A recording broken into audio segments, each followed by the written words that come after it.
Bonjour Patrice. Bonjour Pascal. Alors pour écrire notre livre Notre médecine est malade, soignons le mal à la racine, nous sommes partis du point de départ qu'il y avait vraiment beaucoup de crises dans notre système. Alors il y avait beaucoup de crises, mais enfin reconnaissons que c'est la crise du Covid, on en parle beaucoup, qui nous a fait éclater un certain nombre de certitudes et remis en question la qualité des soins, la formation et la recherche médicale en France. Alors les nôtres, mais aussi celles des citoyens, celles des professionnels de santé, des hommes politiques qui ont découvert que ça ne marchait pas aussi bien que ce qu'ils pensaient. Ça s'était dégradé depuis le début des années 2000 finalement, mais on ne l'avait pas bien vu et là on en a pris conscience brutalement. Quand je dis on, c'est la société dans son ensemble. Et alors nous avons essayé de dire, nous avons écrit en fait, en y réfléchissant bien, que le mal était vraiment à la racine, c'est-à-dire vraiment dans la formation. Il fallait remonter très haut pour comprendre les dysfonctionnements. Il ne faut pas oublier que la qualité des soins est intimement liée à la qualité de la formation et à la qualité de la recherche. Les trois sont complètement indissociables. C'est comme ça qu'a été construite la médecine moderne française, qui a rayonné finalement de la fin de la Deuxième Guerre mondiale jusqu'aux années 2000. C'est la raison pour laquelle on s'est associé. J'ai eu peut-être une vision depuis longtemps des problèmes généraux du secteur de la santé. Et toi, tu es un universitaire. Je pense que le fait de travailler ensemble, ça nous a permis d'aborder les questions à la fois sous un angle sociologique et puis sous un angle universitaire, les deux étant, à mon avis, indissociables également, pour l'établissement du diagnostic et puis des possibilités d'amélioration. Et nous remercions Michel Vivorca, le grand sociologue, de nous avoir également guidés dans nos réflexions. Il nous a beaucoup aidés et il a surtout été à l'origine de l'idée de ce livre.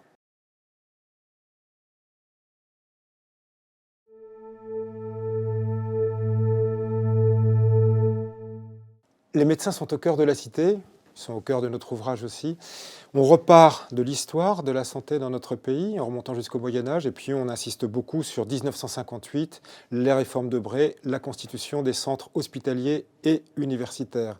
Et on aborde aussi évidemment la place des médecins dans la société avec des aspects culturels que tu connais particulièrement bien. Oui, c'est vrai que quand on regarde les choses, le médecin, il est vraiment au centre d'un dispositif et de même plusieurs dispositifs. Il est très important dans les territoires. D'ailleurs, le fait qu'il en manque fait que les gens, les Français, les citoyens, mais aussi les élus sont extrêmement inquiets. Et en fait, on sent bien que la place du médecin, elle est tout à fait exceptionnelle. On peut dire ça, exceptionnelle dans l'organisation. Peut-être même excessive dans la représentation qu'on s'en fait dans la société. Car force est de constater que, bien qu'on ait 226 000 médecins en France, le plus grand nombre qu'on ait jamais eu, ce qui ne veut pas dire que la densité médicale est bonne, puisque la société s'est multipliée davantage que le nombre de médecins. Mais un tiers d'entre eux sont de plus de 60 ans. Et puis surtout, on ne voit la solution au problème d'accès aux santé qu'au travers du seul médecin, alors que bien d'autres professions peuvent être utiles dans le cadre de travail en réseau. Et alors, ils sont formés tous à l'université, donc ils partagent beaucoup de choses quand ils sont jeunes, qu'ils soient chirurgiens, médecins de santé publique, généralistes, etc. Et en réalité, dans la vie professionnelle, ils sont très peu en lien, très peu coopératifs. En tout cas, ça manque. D'où l'importance de remettre du lien et de travailler sur des corpus culturel commun entre les différents professionnels de santé. Corpus culturel commun, tu as raison de le dire, parce que effectivement, quand on les regarde, ils sont très présents au cinéma, ils sont très présents dans la littérature, ils sont très présents dans tout ce qui fait l'art et en réalité donc la culture de notre pays.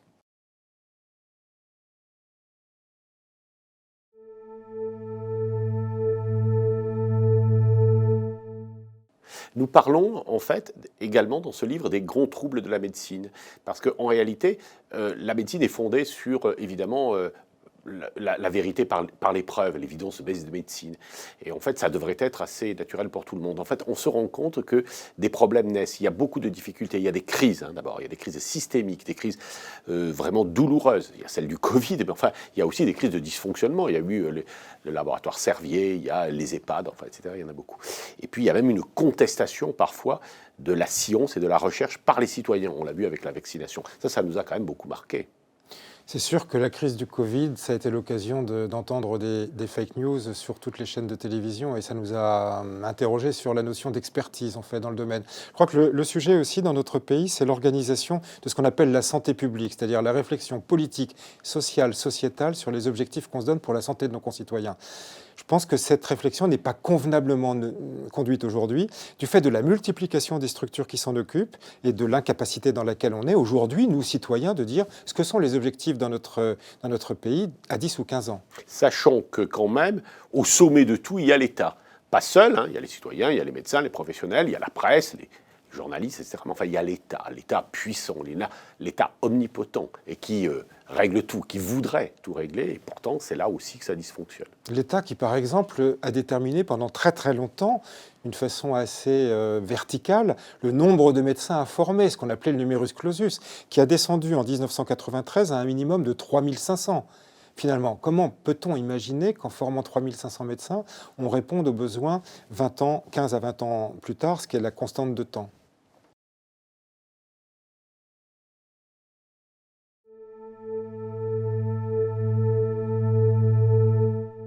Parlons de la recherche, Pascal. On a bien vu ces dernières années le recul de la France par rapport aux pays auxquels on peut se comparer. En termes de nombre de publications, par exemple, on est passé de la 6e position à la 9e position. On a un problème de financement de la recherche dans notre pays. La part consacrée aux soins dans les pays auxquels on peut se comparer, 17% en France, 40% en Allemagne, 50% en Angleterre, donc des questions de financement, des questions d'attractivité des carrières, des questions aussi de liberté d'esprit. Le principe de précaution qui est inscrit dans notre Constitution freine finalement l'innovation et peut-être retentit sur l'attractivité de ces carrières pour les jeunes. Oui, alors c'est ça, vraiment le problème central peut-être, au-delà des questions de financement, c'est attirer les jeunes, faire que des jeunes professionnels, médecins, mais pas que, viennent s'intéresser à la recherche biomédicale.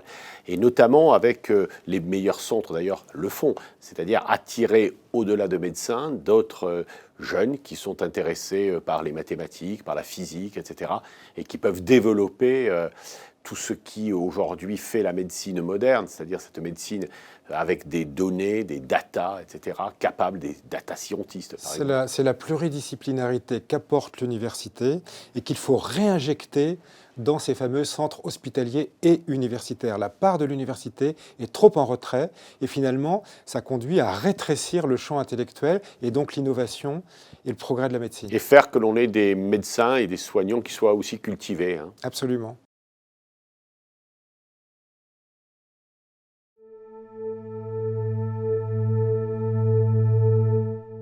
Force est de constater que l'hôpital, c'est-à-dire le soin, a une place tout à fait considérable dans l'organisation du système de santé universitaire. En fait, même si on a multiplié les réformes, on reste quand même, intellectuellement en tout cas, très influencé par l'externat et l'internat qui ont été mis en place sous le consulat. Externe, interne, on continue à parler de ces personnes, ça n'existe plus, au moins depuis 2004. On a en fait, en France, ça peut s'expliquer, on essaye de l'expliquer, une vue à court terme. On a besoin de soigner rapidement, c'est légitime, c'est vrai, mais en fait, on ne pense pas fondamentalement aux choses essentielles, c'est-à-dire la culture médicale. On voit ce que j'appellerais le produit fini. Pardon, c'est un peu vulgaire, mais finalement, on voit le médecin amener le plus vite sur le terrain pour offrir des soins, et puis avec une conception qui reste aujourd'hui encore très hospitalo-centrée. Oui, on dit même que l'hôpital paye et garde la main, dans une certaine mesure. C'est vrai, les concours, les examens les plus importants sont à la main du ministère de la Santé, beaucoup plus que dans celle du ministère de l'Enseignement supérieur et de la Recherche. Voilà, et nous pensons, c'est quand même le fil conducteur de notre affaire, de notre écriture, qu'il faut renverser cette logique. C'est indispensable pour progresser et redonner une dynamique.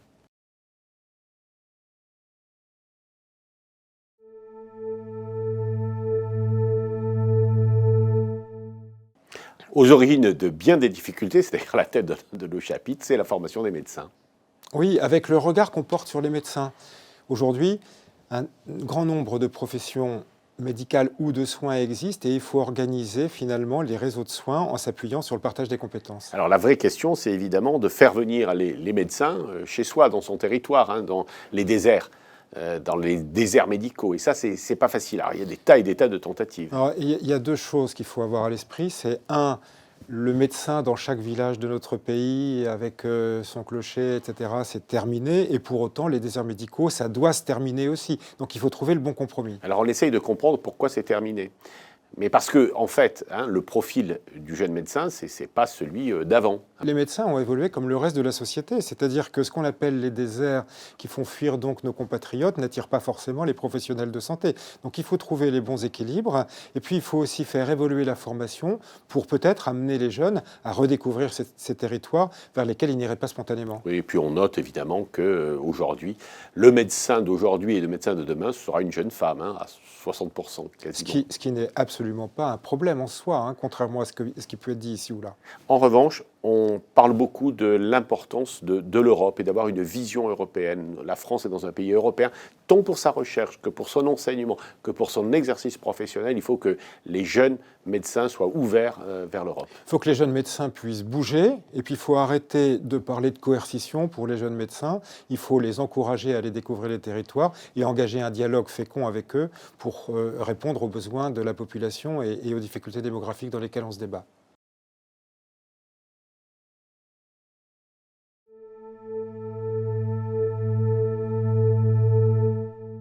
La démographie médicale à l'épreuve, c'est bien un sujet de préoccupation dans notre société aujourd'hui, Pascal. Oui, c'est même sans doute évidemment le problème central. C'est-à-dire que tout le monde veut avoir des médecins près de chez lui dans les déserts médicaux. Mais ce n'est pas aussi simple. On fait beaucoup de choses pour essayer d'attirer les médecins, mais en réalité, ils ne viennent pas nécessairement.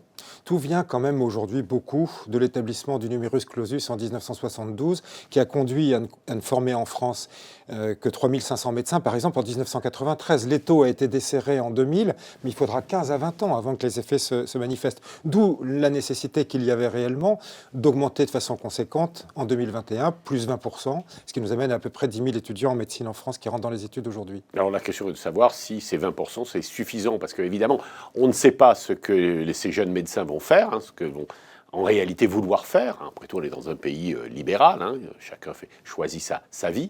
Et d'autre part, évidemment, on ne sait pas non plus toujours quelles seront les pathologies de demain. On l'a bien vu avec le Covid. Alors d'une part, le rapport au travail a changé dans la société en général, mais dans le corps médical, et le corps médical fait des jeunes médecins en particulier. Et puis effectivement, entre le vieillissement de la population, le développement des polypathologies et les crises qui ressurgiront dans l'avenir, c'est bien difficile de prédire ce que seront les besoins. Et on a probablement besoin de faire évoluer d'ailleurs notre appareil de prévision.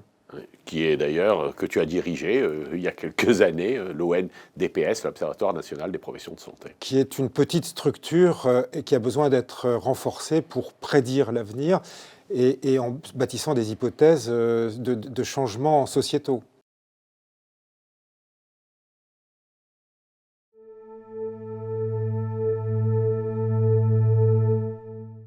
Quand on regarde maintenant de l'intérieur l'hôpital et le CHU, on voit bien qu'il y a quand même eu également beaucoup d'évolutions, qu'il y a une démédicalisation, une désuniversitarisation, c'est-à-dire en fait un poids beaucoup moins important de l'université par rapport aux soins. Ça remonte à la loi dite HPST, Hôpital Patient Santé et Territoire de 2009, qui a provoqué une démédicalisation et une désuniversitarisation dans les centres hospitaliers et universitaires. Et donc ça donne une vision moins de long terme, une vision moins stratégique, le poids de l'enseignement et puis également de la culture. Et ça fixe finalement les professeurs, les maîtres de conférences sur les lieux de soins, beaucoup plus que sur les lieux de production de savoir, c'est-à-dire l'enseignement et la recherche, les facultés de médecine et les facultés de santé. On dit qu'effectivement, cette triade, qui était un peu légendaire depuis Debray, c'est-à-dire le soin, l'enseignement, la recherche, il faut le réinventer. En fait, ça ne fonctionne plus très très bien. Oui, et alors on l'a un peu oublié au sortir de la crise sanitaire, avec ce qu'on a appelé le Ségur de la santé pour refonder un peu l'hôpital de demain, où on n'a pas traité au départ, ça va mieux maintenant, mais on n'a pas traité au départ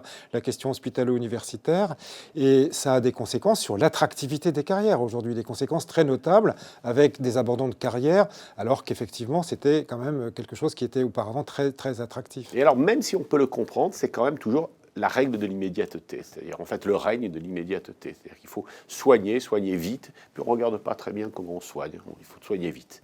On a un manque effectivement de projection sur le long terme et sous la pression sociétale qu'on peut comprendre d'ailleurs, l'idée qu'il faut produire, pardon de l'expression, mais des médecins qui aillent très vite sur le terrain. Et produire du soin. Et produire du soin. Qui rapporte.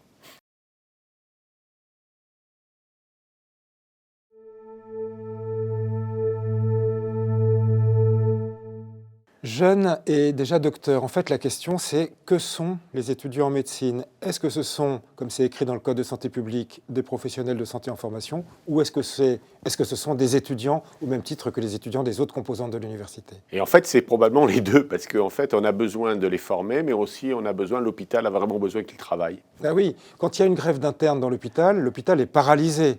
Or, la rémunération d'un interne, c'est 5,42 € par heure de travail effectivement réalisé.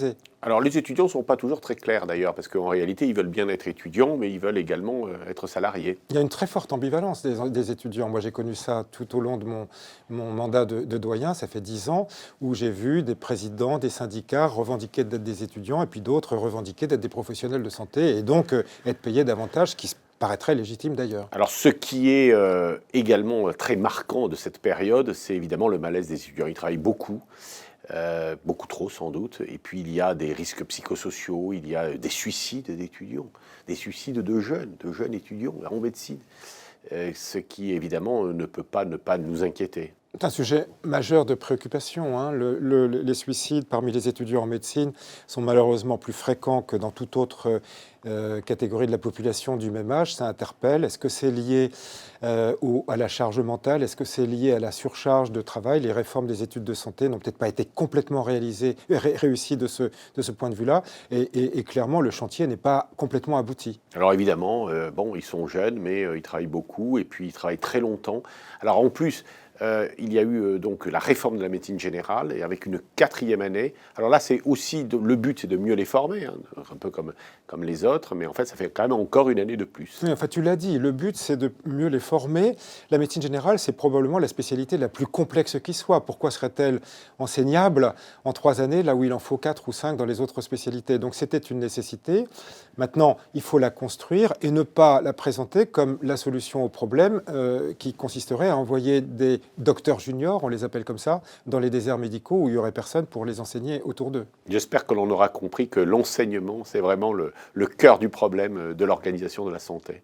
C'est la base de la qualité des soins et de la recherche.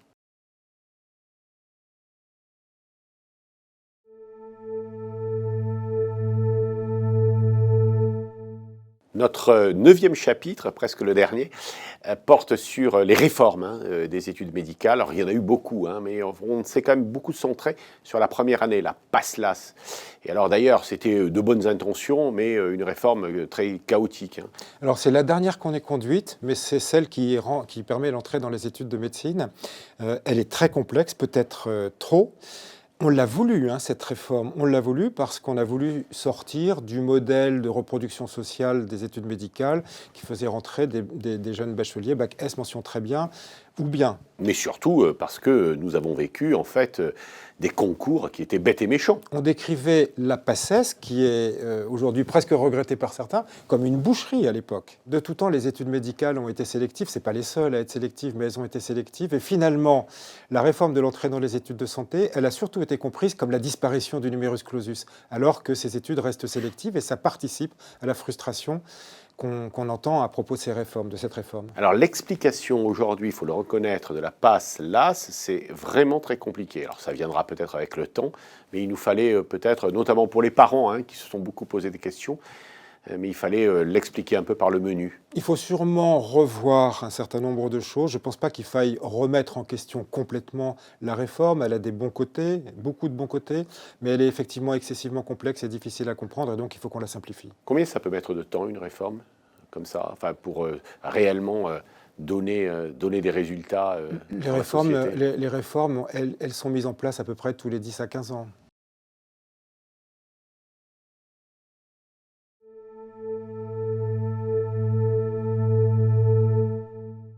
Notre livre, Pascal, s'achève par une conclusion dans laquelle on fait des propositions pour l'avenir, parce que notre livre est tout sauf pessimiste, même si on porte un diagnostic un peu sombre au départ. L'un des enjeux, c'est de renouer le lien entre la formation et la recherche, en particulier au travers de la création de doubles cursus qui amènent les étudiants de l'université à se rencontrer davantage entre eux. Oui, et puis on a vraiment une réflexion sur l'ouverture en réalité de former des médecins citoyens du monde. C'est vraiment quelque chose qui est essentiel, me semble-t-il, pour à la fois leur donner du courage, mais également pour servir la société, le monde entier. Développer l'interprofessionnalité dans la formation en santé. Clairement, le modèle des facultés de santé est en train de s'imposer et il faut l'amplifier, il faut y aller. Partager des responsabilités, ce qui veut dire que ce qui se fait dans les grandes villes doit se faire également dans les plus petites villes ou dans les villages, dans les territoires de France. Définir le statut et la rémunération des étudiants en médecine. Je pense qu'aujourd'hui, il faut convenir que ce sont des apprenants et que ce ne sont pas des auxiliaires du système de santé qu'on paie à bas prix. Faire de la prospective, mieux la faire, parce que savoir réellement comment on pilote un système. Ce sont des systèmes complexes qu'il faut piloter avec doigté. Il faut enseigner les droits et les devoirs. Le mal-être étudiant n'est juste pas acceptable aujourd'hui. Il faut qu'on corrige ces dysfonctionnements. Et alors, ce qui nous a beaucoup marqué, c'est peut-être la conclusion de la conclusion, c'est la réuniversitarisation, un peu sur des modèles anglo-saxons ou d'Europe du Nord, redonner une place très importante à l'enseignement. C'est le fil rouge de notre livre. Bon, on a terminé ce livre. En tout cas, on peut souhaiter à l'ensemble de nos lecteurs d'apprendre des choses et de prendre du plaisir à le lire. Et peut-être autant de plaisir qu'on en a eu à l'écrire ensemble. Merci Patrice. Merci Pascal.